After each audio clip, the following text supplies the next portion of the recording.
Assalamualaikum warahmatullahi wabarakatuh.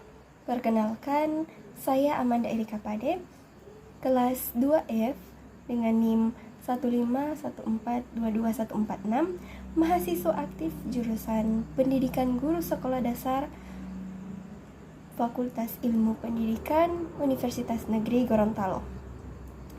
Tujuan saya membuat video ini untuk memenuhi tugas mata kuliah Strategi Pembelajaran dengan dosen pengampu Ibu Nur Fadlia SPD MPD. Di sini saya akan menjelaskan materi mengenai metode pembelajaran. Metode pembelajaran. Metode pembelajaran adalah cara yang digunakan untuk mengimplementasikan rencana yang sudah disusun dalam bentuk kegiatan nyata dan praktis untuk mencapai tujuan pembelajaran. Metode pembelajaran yang pertama yaitu metode ceramah. Metode ceramah adalah penuturan bahan pelajaran secara lisan. Metode ini senantiasa bagus bila penggunaannya betul-betul disiapkan dengan baik, yang didukung alat dan media, serta memperhatikan batas-batas kemungkinan penggunaannya. Langkah-langkah menggunakan metode ceramah. Yang pertama, tahap persiapan. Pada tahap ini, yang harus dilakukan ialah yang pertama, merumuskan tujuan yang ingin dicapai, menentukan pokok-pokok materi yang akan diceramahkan, yang ketiga, mempersiapkan alat bantu. Tahap yang kedua yaitu tahap pelaksanaan. Ada 3 langkah pada tahap pelaksanaan ini. Yang pertama, langkah pembukaan. Langkah pembukaan dalam metode ceramah merupakan langkah yang menentukan keberhasilan pelaksanaan ceramah, sangat ditentukan oleh langkah ini. Yang kedua, langkah penyajian. Tahap penyajian ialah tahap penyampaian materi pembelajaran dengan cara bertutur. Yang ketiga, langkah mengakhiri atau menutup ceramah. Ceramah harus ditutup dengan ringkasan pokok-pokok agar materi pelajaran yang sudah dipahami dapat dikuasai oleh siswa. Kelebihan dalam melakukan metode ceramah. Yang pertama, bisa mendorong siswa untuk menjadi lebih fokus. Yang kedua, guru dapat mengendalikan kelas secara penuh. Yang ketiga, guru dapat menyampaikan pelajaran yang luas. Yang keempat, dapat diikuti oleh jumlah anak didik yang banyak. Yang kelima, mudah dilaksanakan. Kelemahan dalam menggunakan metode ceramah. Yang pertama, siswa menjadi pasif atau tidak aktif di dalam kelas. Yang kedua, proses belajar membosankan dan siswa mengantuk. Yang ketiga, terdapat unsur paksaan untuk mendengarkan. Yang keempat, siswa dengan gaya belajar visual akan bosan dan tidak dapat menerima informasi atau pengetahuan. Yang kelima, evaluasi proses belajar sulit dikontrol karena tidak ada poin pencapaian yang jelas. Metode pembelajaran yang kedua yaitu metode diskusi. Metode diskusi dalam pembelajaran adalah sebuah metode yang menghadapkan siswa pada suatu permasalahan untuk diselesaikan secara berunding dengan teman-teman dalam satu kelompoknya. Langkah-langkah dalam menggunakan metode diskusi. Yang pertama, langkah persiapan. Menentukan tujuan pembelajaran yang ingin dicapai.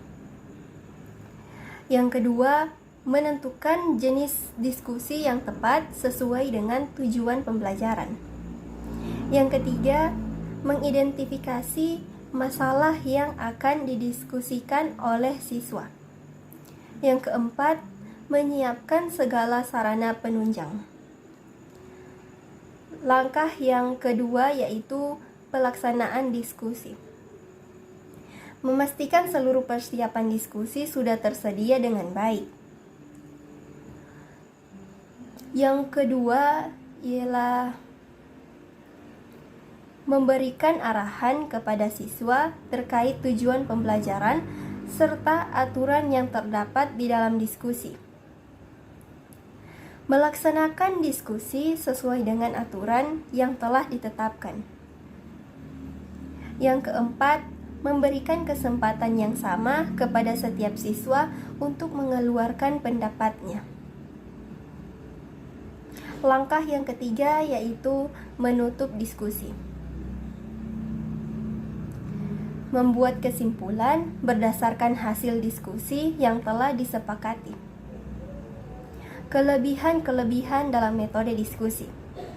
Yang pertama, merangsang kreativitas anak didik dalam bentuk ide, gagasan, prakarya, dan terobosan baru dalam pemecahan masalah. Yang kedua, mengembangkan sikap saling menghargai pendapat orang lain. Yang ketiga, memperluas wawasan. Yang keempat, membina untuk terbiasa musyawarah dalam memecahkan suatu masalah. Kelemahan-kelemahan dalam metode diskusi. Yang pertama, membutuhkan waktu yang panjang. Tidak dapat dipakai untuk kelompok yang besar. Peserta mendapat informasi yang terbatas, serta dikuasai orang-orang yang suka berbicara atau ingin menonjolkan diri mereka. Metode pembelajaran yang ketiga yaitu metode tanya jawab. Ialah penyampaian pelajaran dengan cara guru mengajukan pertanyaan dan murid menjawab. Langkah-langkah menggunakan metode tanya jawab. Yang pertama, persiapan. Dalam langkah persiapan ada beberapa tahapan, yaitu menentukan topik, merumuskan tujuan pembelajaran khusus atau TPK. Yang ketiga, menyusun pertanyaan-pertanyaan secara tepat sesuai dengan TPK tertentu. Dan yang keempat, mengidentifikasi pertanyaan-pertanyaan yang mungkin diajukan oleh siswa. Langkah yang kedua ialah pelaksanaan. Yang pertama ada mengkomunikasikan penggunaan metode tanya jawab. Yang kedua, guru memberikan permasalahan sebagai bahan apersepsi. Yang ketiga, guru mengajukan pertanyaan kepada seluruh kelas. Kelebihan-kelebihan dalam metode tanya jawab. Kelas akan hidup karena anak didik aktif berpikir dan menyampaikan pikiran melalui berbicara. Yang kedua, baik sekali untuk melatih anak didik agar berani mengemukakan pendapatnya. Yang ketiga, akan membawa kelas ke dalam suasana diskusi. Kelemahan-kelemahan dalam metode tanya jawab. Dengan tanya jawab, kadang-kadang pembicaraan menyimpang dari pokok persoalan bila dalam mengajukan pertanyaan, dan membutuhkan waktu yang banyak dalam proses tanya jawab. Dan metode pembelajaran yang keempat yaitu metode demonstrasi.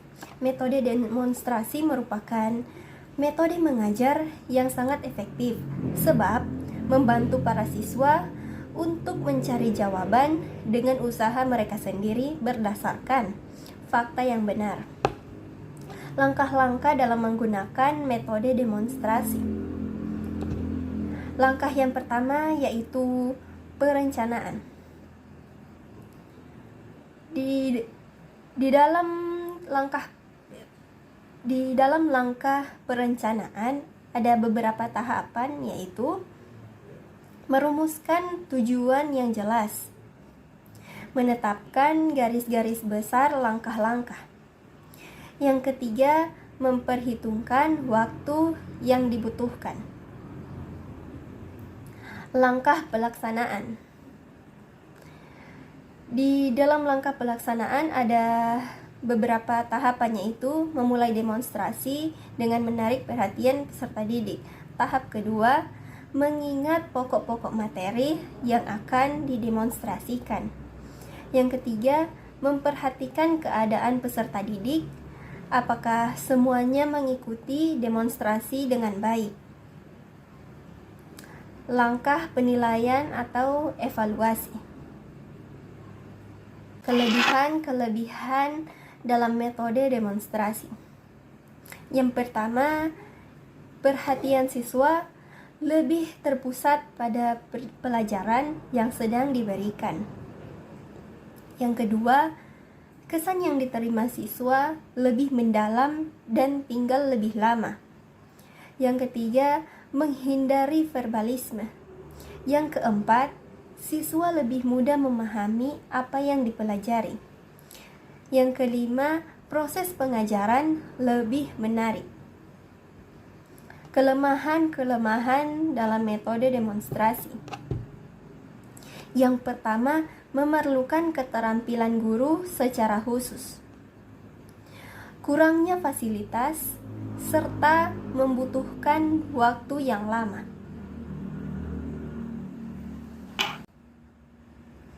Metode yang kelima yaitu metode eksperimen. Metode eksperimen adalah cara penyajian pelajaran di mana siswa melakukan percobaan dengan mengalami dan membuktikan sendiri sesuatu yang dipelajari. Langkah-langkah dalam menggunakan metode eksperimen. Yang pertama, mempersiapkan hal-hal yang dibutuhkan ketika bereksperimen, seperti bahan, alat, dan strateginya. Yang kedua, menetapkan metode eksperimen serta tujuan yang ingin dicapai. Yang ketiga, mempersiapkan kebutuhan peralatan dan sarana yang dibutuhkan dalam melakukan eksperimen di sekolah. Kelebihan dalam menggunakan metode eksperimen. Yang pertama, membuat siswa lebih percaya atas kebenaran atau kesimpulan berdasarkan percobaan. Yang kedua, membina siswa membuat terobosan baru.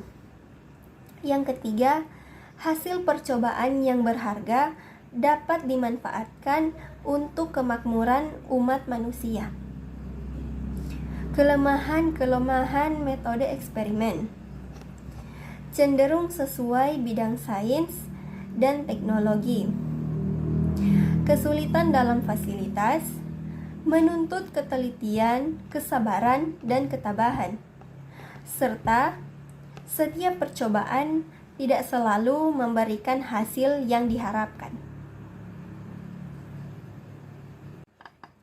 Metode pembelajaran yang keenam ialah metode resitasi atau penugasan.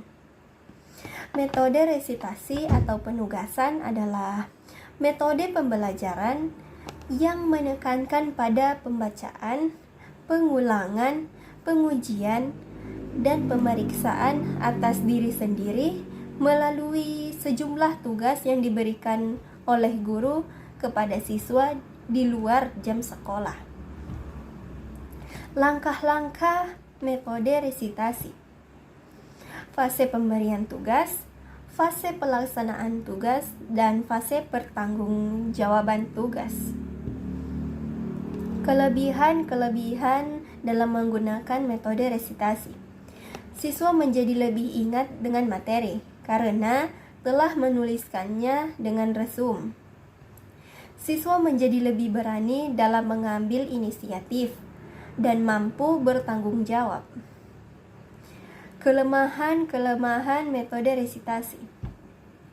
Hasil resum yang dilakukan terkadang hanya mencontek pada teman dan bukan hasil pikirannya sendiri. Tugas bisa jadi dikerjakan oleh orang lain. Susah mengevaluasi apakah siswa benar-benar memahami hasil tulisan resumnya sendiri. Metode pembelajaran yang ketujuh ialah metode karya wisata. Metode karya wisata adalah suatu penguasaan bahan pelajaran oleh peserta didik dengan jalan membawa mereka langsung ke objek. Langkah-langkah dalam menggunakan metode karya wisata. Karya wisata sebagai metode mengajar memerlukan langkah-langkah yang baik, seperti persiapan dan perencanaan, pelaksanaan, dan tindak lanjut.